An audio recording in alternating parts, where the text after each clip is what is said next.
प्रणाम मित्रों, एक बार फिर से स्वागत है आप सभी का। आप देख रहे हैं सात्विक सत्यम और मैं सत्यम स्वागत करता हूं आप सभी का।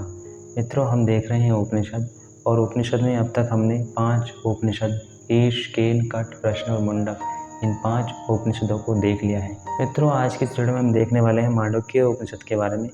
देखो, ये जो मांडुक्य उपनिषद है ये बाकी उपनिषदों में सबसे छोटा उपनिषद है, क्योंकि इसमें मात्र 12 श्लोक हैं, 12 वर्सेस हैं। भले ही ये छोटा है लेकिन महत्व इसका बहुत अधिक है, क्योंकि इसमें जो टॉपिक है ओम के विषय में, ब्रह्म के विषय में, आत्मा के विषय में, ये बहुत ही अच्छे से इसमें बताया गया है। इसलिए आज हम इसको देखने वाले हैं। तो देखिए, मांडुक्य उपनिषद को स्टार्ट करने से पहले हम इसका जो मतलब है उसको समझ लेते हैं कि व्हाट इज मांडुक्य। मांडुक्य क्या है? चलो, उपनिषद का मतलब तो भाई ये है कि उप का मतलब होता है निकट, नि का मतलब होता है निश्चित रूप से, और सद का मतलब होता है बैठना, मतलब निकट बैठना, समीप बैठना, किसके? उस परमात्मा के, गुरुओं के, इन ऋषियों के। तो ये तो उपनिषद का मतलब है। लेकिन मांडुक्य का क्या मतलब है? तो देखिए, मांडुक्य को समझने से पहले हमको समझना होगा मंडूक के बारे में। अब ये मंडूक क्या है? देखो, मंडूक का मतलब है यहाँ पे, ऐसे मंडूक मेंढक को कहते हैं, है ना, मेंढक को मंडूक कहते हैं। लेकिन यहाँ पर मेंढक से यहाँ पर अर्थ नहीं लेंगे। हाँ, आप ऐसे समझ सकते हैं जैसे मेंढक को जल प्रिय होता है, जल को बोलते हैं आपह। आपह, जैसे मेंढक को जल अर्थात आपह प्रिय होता है। मेंढक अधिकतर जल में रहता है ना, जहाँ जल भरे हुए होते हैं वहाँ पर मेंढक रहता है। उसी प्रकार ये जो मंडूक है इसको भी आपह प्रिय है। आपह का मतलब परमात्मा, परमात्मा का एक नाम आपा भी है, आपह। ठीक है, तो मंडूक को आपह प्रिय है, जिसको आपा प्रिय है वो मंडूक है। एक अर्थ इसका ये हो सकता है। दूसरा अर्थ इसका हो सकता है, मंडूक का मतलब होता है कि ये दोषों को विभक्त करता है, दोषों को अलग करता है, दोषों को नष्ट करता है। ठीक है, इसका एक अर्थ यह भी हो सकता है। ठीक है, बाकी इसका अर्थ होता है हर्ष, प्रसन्नता, मतलब कि जो हर्षित करे, जो प्रसन्न करे, उसको मंडूक कहते हैं। ठीक है, तो ये तो हुई मंडूक के अर्थ के बारे में हमने जाना कि इस शब्द का क्या अर्थ है मंडूक। अब यहाँ पर एक समझने की बात है, ये जो मांडुक्य उपनिषद है ये अथर्ववेद से रिलेटेड है। अथर्ववेद की एक शाखा है, ये उससे संबंधित है। तो ये जो मंडूक है, मंडूक एक ऋषि हुए, उन ऋषि के एक पुत्र हुए जिनका नाम था मांडुक्य। उन मांडुक्य के नाम पर ही इसका नाम मांडुक्य उपनिषद रखा गया। ऐसा कहा जाता है कि जो मंडूक ऋषि हुए, उनका जो पुत्र हुआ मांडुक्य, वो उनसे भी अधिक विद्वान, उनसे भी अधिक श्रेष्ठ बने, इसलिए उनके नाम पर इस उपनिषद का नाम रखा गया मांडुक्य उपनिषद। और यही मांडुक्य इस उपनिषद के प्रणेता थे। हालांकि ये उपनिषद अथर्ववेद से संबंधित है, बट इसके जो प्रणेता हैं वे मांडुक्य ऋषि हैं। सो दैट्स वाई हम इसको जानते हैं मांडुक्य उपनिषद के रूप में। तो ये तो हुआ इसका एक छोटा सा इंट्रोडक्शन। अब आइए हम इसमें जानते हैं कि इसमें हम क्या क्या देखने वाले हैं। तो देखिए, इसमें हम बेसिकली ओम के विषय में देखने वाले हैं। और ओम क्या है ये मैंने पहले भी आपको बताया है प्रश्न उपनिषद की वीडियो में। यहाँ पर आई बटन पर क्लिक करके आप देख सकते हैं ओमकार की महिमा के विषय में। लेकिन आज फिर से हम ओम के विषय में जाने। देखिए, ओम जो है परमात्मा का निज नाम है। जैसे हमारे तुम्हारे नाम है, ऐसे परमात्मा के भी बहुत सारे नाम हैं। लेकिन उन बहुत सारे नामों में से उस प्रभु का एक नाम ऐसा भी है जो निज नाम है, जो सब नामों से बढ़कर है। वो क्या है? वो ओम है। तो उस ओम के विषय में जानेंगे हम। ठीक है, और आत्मा और परमात्मा में क्या भेद है उसके विषय में जानेंगे। तो महत्वपूर्ण है बहुत ज़्यादा ये आज का वीडियो, देखना चाहिए आपको। मैं प्रेफर करूँगा, मैं रेकमेंड करूँगा कि आपको पूरा अंत तक ज़रूर देखना चाहिए। ठीक है, देखिए, किसी भी चीज़ को अगर समझना है ना तो हमको अपना धैर्य दिखाना होता है, धैर्यपूर्वक चीज़ों को सुनना होता है। सबसे पहला, सबसे अच्छी क्वालिटी किसी की होती है तो वो होती है लिसनर। पहले एक अच्छे लिसनर बनो, अच्छे सुनने वाले बनो, क्योंकि जब अच्छे लिसनर बनोगे, सुनने वाले बनोगे, तभी तो कुछ समझ पाओगे। ठीक है, तो आपसे रिक्वेस्ट है, प्लीज़ वॉच दिस वीडियो। इस वीडियो को देखिए, ध्यानपूर्वक देखिए, धैर्यपूर्वक देखिए। तो चलिए शुरू करते हैं। तो पहला इसमें श्लोक क्या कहता है? पहला श्लोक कुछ इस प्रकार है, ओम इति एतद अक्षरम इदम सर्वम तस्य उपव्याख्यानम भूतं भवद् भविष्यत् इति सर्वम् ओंकार एव यच्च अन्यत् त्रिकालातीतं तदपि ओंकार एव। इसका क्या मतलब है? देखो यहाँ पर जो पहला मतलब इन्होंने बोला ओम इति एतद् अक्षरम, मतलब क्या कि ओम ही यह अक्षर है। अक्षर का मतलब होता है अविनाशी, जिसका नाश ना हो। तो इन्होंने ओम को यहाँ पर अक्षर बताया, जिसका क्षय ना हो, जिसका नाश ना हो। ये कह दीजिए कि ओम अविनाशी है। देखो ओम यह देखने मात्र से पता चलता है, वैसे तो एक छोटा अक्षर है। भाषा के दृष्टिकोण से अगर हम देखें तो मात्र एक अक्षर है ओम, ठीक है। ए, ऊ और मैं, इन तीनों के संयोग से बनता है ओम। मात्र एक अक्षर है, एक छोटा सा अक्षर है। अब यहाँ पर अक्षर से क्या मतलब है, इसको समझते हैं। देखिए अक्षर से मतलब एक तो ये भी है कि हाँ भाई ये 2-3 अक्षरों से मिलकर बना है, जैसे कि ए और ऊ, मैं, इनसे मिलकर बना है। ये कह दीजिए कि इन वर्णों से मिलकर बना है, ठीक है। तो ये एक अक्षर है, ये भाषा की दृष्टि से हुआ। और अगर इसका हम देखें अर्थ, तो अक्षर का मतलब होता है जिसका क्षय नहीं होता है, जो व्यय नहीं होता है, जो नष्ट नहीं होता है। तो इसका मतलब हुआ अविनाशी। हम सब तो नाशवान है, हमारा तो एक दिन नाश हो जाना है, ठीक है। समय के साथ साथ हमें कमी आ रही है, समय के साथ साथ हमारा उम्र हमारा ढल रहा है, ठीक है। लेकिन ओम जो है वो अक्षर है, वो अविनाशी है, वो कभी नष्ट नहीं होगा। तो ये कह रहे हैं कि ओम यह एक छोटा सा अक्षर है, ठीक है। इतना समझिए। मैंने आपको फिर से एक बार मैं आपको बताना चाहूँगा कि ओम जो है परमात्मा का नाम है, निज नाम है। जैसे परमात्मा की ना उत्पत्ति है ना नष्ट है, वैसे ही ना ओम की उत्पत्ति है ना नष्ट है। लेकिन नाम हम कब रखते हैं किसी का भी? जब कोई वस्तु उत्पन्न होती है उसके बाद हम उसका नामकरण करते हैं। जैसे कोई मनुष्य जब पैदा होता है उसके बाद उसका नामकरण किया जाता है। But in the case of परमात्मा ऐसा बिल्कुल नहीं है। परमात्मा न पैदा होता है न नष्ट होता है। तो परमात्मा का ये जो नाम है ओम नाम, ये भी पहले से ही है।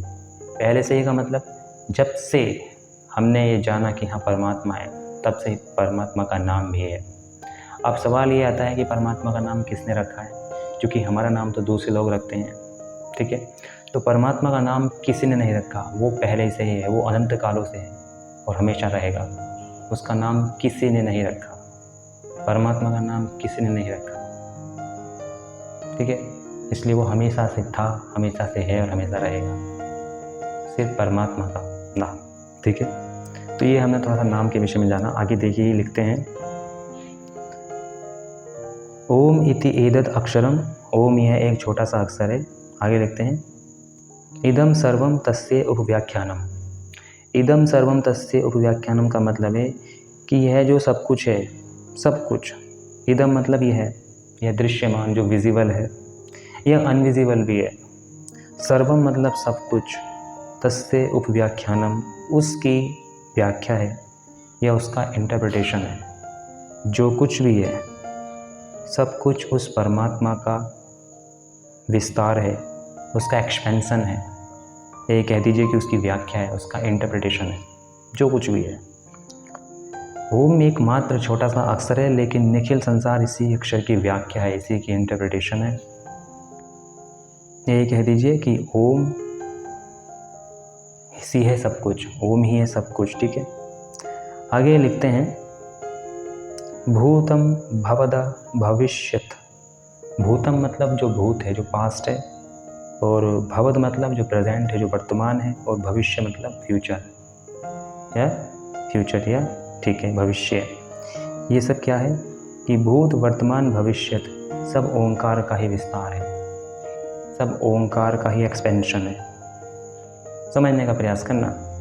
आगे लिखते हैं जो भूत भविष्यत, जो भूत वर्तमान तथा भविष्यत इन तीनों कालों में नहीं समा था, अर्थात ये लिखते हैं ना यच्चा यत च अन्य त्रिकालातीतम, मतलब जो त्रिकालातीत है, तद अपि ओंकार एव, वह भी ओंकार का ही प्रसार है।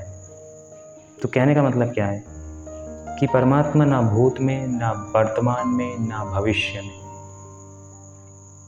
इनमें जो नहीं समाता, जो इन तीनों कालों से परे है, इसको इसलिए उन्होंने त्रिकालातीत बोला। त्रिकालातीत का मतलब क्या है? त्रिकालातीत का मतलब ये है जो तीनों कालों से परे है। जो तीनों कालों से बियॉन्ड है, वह भी ओंकार ही है और वह ओंकार का ही प्रसार है।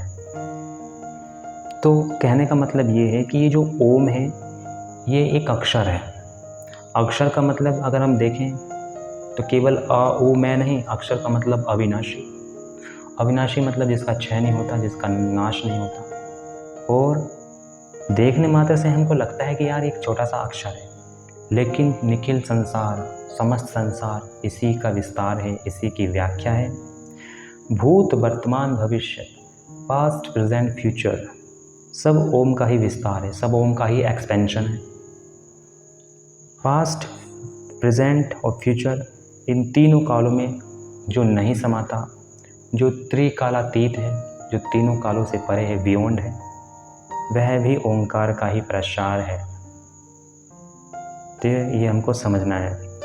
देखिए दूसरा श्लोक क्या कहता है, सर्वम ही एतद ब्रह्म अयम आत्मा ब्रह्म सह अयम आत्मा चतुष्पातः।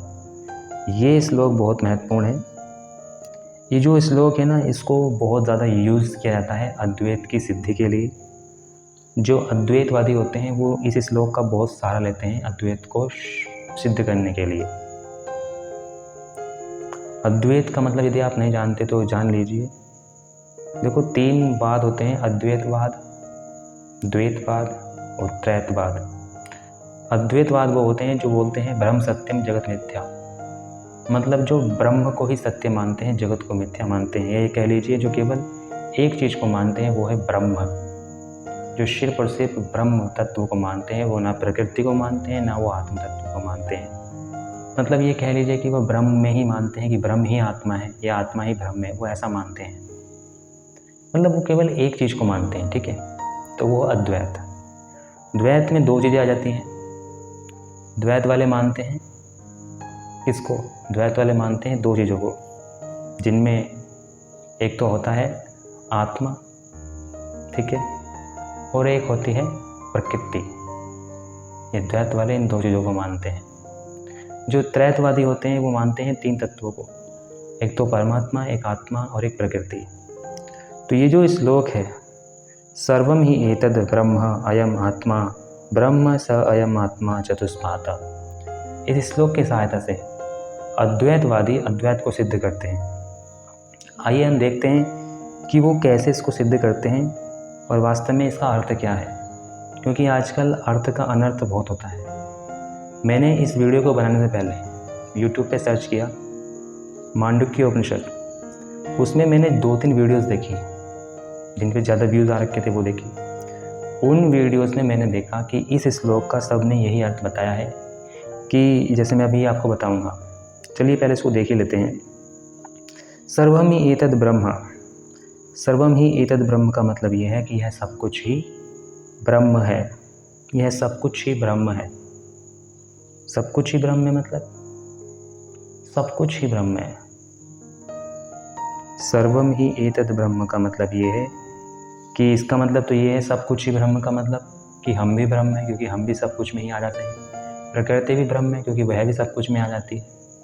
ये समस्त वस्तुएं, ये समस्त चीज़ें जितने भी हमको दिखाई दे रही हैं, दृश्यमान अदृश्यमान, क्या सब ब्रह्म है? क्या ऐसा कुछ भी है?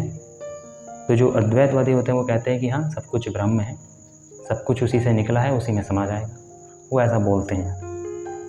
ये जो मतलब यहाँ पर लिखा है सर्वम ही एतद् ब्रह्म, इसका मतलब यह नहीं है कि यह सब कुछ ही ब्रह्म है।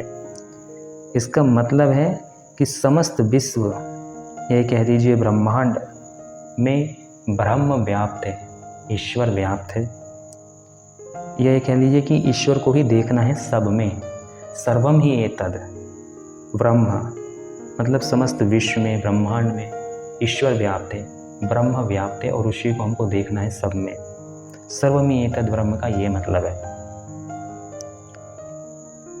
ठीक है। लेकिन कुछ लोग कहते हैं कि इसका मतलब ये है कि यह संपूर्ण जो कुछ भी है सब कुछ ब्रह्म ही है। वे हर चीज़ को ब्रह्म मान लेते हैं, हर चीज़ को, जड़ को और जो चेतन है उसको भी। चेतन 2 चीज़ें होती हैं, आत्मा और परमात्मा।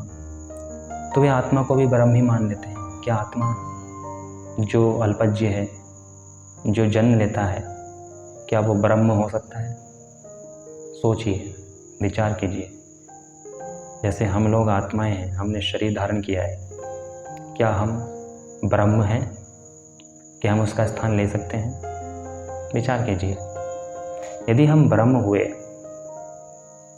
तो फिर ब्रह्म में बहुत सारी कमियां आ जाएंगी। समझने का प्रयास कीजिए। तो सर्वम ही एतद् ब्रह्मा, अर्थात सर्व मतलब सब कुछ, ये विश्व, ये ब्रह्मांड में ब्रह्म व्याप्त है, ईश्वर व्याप्त है। उसी ईश्वर को हमको इन सब में देखना है। तो ये है सर्वम ही एतद् ब्रह्मा। आगे देखिए, अयम आत्मा ब्रह्मा। जो अद्वैतवादी होते हैं वो कहते हैं अयम आत्मा ब्रह्मा, वो इसका बहुत सहारा लेते हैं। वो कहते हैं अयम आत्मा ब्रह्म मतलब मैं आत्मा ही ब्रह्म हूँ, वो इसका अर्थ ऐसे लेते हैं। लेकिन क्या इसका वास्तव में यही अर्थ है कि मैं आत्मा ही ब्रह्म हूँ? अयम आत्मा ब्रह्म, ये है आत्मा ही ब्रह्म है, क्या ऐसा कुछ भी है? वास्तव में अर्थ का अनर्थ करना बहुत आसान है और यही आजकल हो रहा है। जिसको देखो इन बातों को बोलता रहता है कि अयम आत्मा ब्रह्मा, यही कह लीजिए अहम ब्रह्मास्मि, तत्त्वमसि, इन बहुत सारे सेंटेंसों का यूज़ देखा है हमने। तो परमात्मा को कहते हैं कि अयम आत्मा ब्रह्मा, मैं आत्मा ही ब्रह्म हूँ। अहम ब्रह्मास्मि, मैं ही ब्रह्म हूँ। क्या इसका मतलब है? देखो, अयम आत्मा ब्रह्म का मतलब जो लोगों ने निकाल रखा है वो तो ये है कि यह है आत्मा, अर्थात मैं आत्मा ही ब्रह्म हूँ, ब्रह्म हूँ। लेकिन वास्तविक अर्थ क्या है इसका, जो हम नहीं जानते? वो इसका अर्थ यह है, अयम आत्मा ब्रह्म अर्थात इसका मतलब ये है, इसका मतलब महर्षि दयानंद सरस्वती सत्यार्थ प्रकाश में लिखते हैं, बहुत ही अच्छा उन्होंने बताया है। इसका शुद्ध और सात्विक अर्थ क्या है, वास्तविक अर्थ क्या है? वो ये है कि जब कोई योगी समाधि अवस्था में परमात्मा प्रत्यक्ष करता है, यह कह लीजिए परमात्मा को देखता है समाधि अवस्था में, तो तब वह कहता है कि यह जो मेरे में व्यापक ब्रह्म है, परमात्मा है, यही सब जगह व्यापक हो रहा है। तो उस सेंस में बोलता है अयम आत्मा ब्रह्म। क्या बोला मैंने बोला जब कोई योगी समाधि अवस्था में, जिसकी समाधि लग चुकी है, जब कोई योगी समाधि अवस्था में उस परमात्मा का प्रत्यक्ष करता है, तो उसका प्रत्यक्ष करते हुए, उसका दर्शन, उसको देखते हुए वो कहता है कि यह जो मेरे में व्यापक ब्रह्म तत्व है, यह ईश्वर है, यही सब जगह व्यापक हो रहा है। तो उस सेंस में बोला गया है अयम आत्मा ब्रह्म।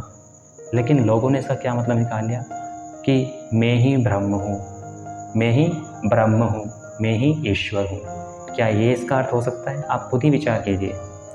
अगर मैं बोलूँ कि मैं ही ईश्वर हूँ या मैं ही ब्रह्म हूँ, तो ईश्वर में कितने सारे दोष आ जाएंगे, क्योंकि मुझ में तो बहुत सारे दोष हैं। अविद्या है, राग है, द्वेष है, छल कपट है, क्रोध है, काम है, बहुत सारे अनगिनत दोष मुझ में उपस्थित हैं। तो यदि मैं ही ब्रह्म मान लूँ तो फिर ब्रह्म में बहुत सारे दोष आ जाएंगे, जबकि हमने पढ़ा है कि वह तो दोषों से रहित है, वह तो निष्कल है, वह शरीर से रहित है, अकायम, अवर्णम, अस्मान विरम, शुद्धम, अपाप विद्धम। तो परमात्मा में तो बहुत सारे दोष आ जाएंगे यदि हमने उसको बोल दिया कि मैं ही ब्रह्म हूँ। तो समझने का प्रयास कीजिए। अयम आत्मा ब्रह्म का मतलब यह नहीं कि मैं आत्मा ही ब्रह्म हूँ। इसका मतलब ये है कि जब हम समाधि अवस्था में जाते हैं, जैसे ऋषि दयानंद सरस्वती लिखते हैं सत्यार्थ प्रकाश में कि समाधिस्थ अवस्था में योगी को ईश्वर का जब प्रत्यक्ष होता है, तो उस समय वो कहता है कि यह जो मेरे में व्यापक ईश्वर है, यही सब जगह व्यापक है, यही वह व्यापक परमात्मा है। मतलब उसने उस परमात्मा को खुद के स्तर से रियलाइज़ किया समाधि अवस्था में। समाधि अवस्था में कहते हैं कि आत्मा और परमात्मा का साक्षात्कार होता है। तो जिस व्यक्ति की समाधि लगी, उसने उस परमात्मा का अनुभव किया, उसने उस परमात्मा को देखा।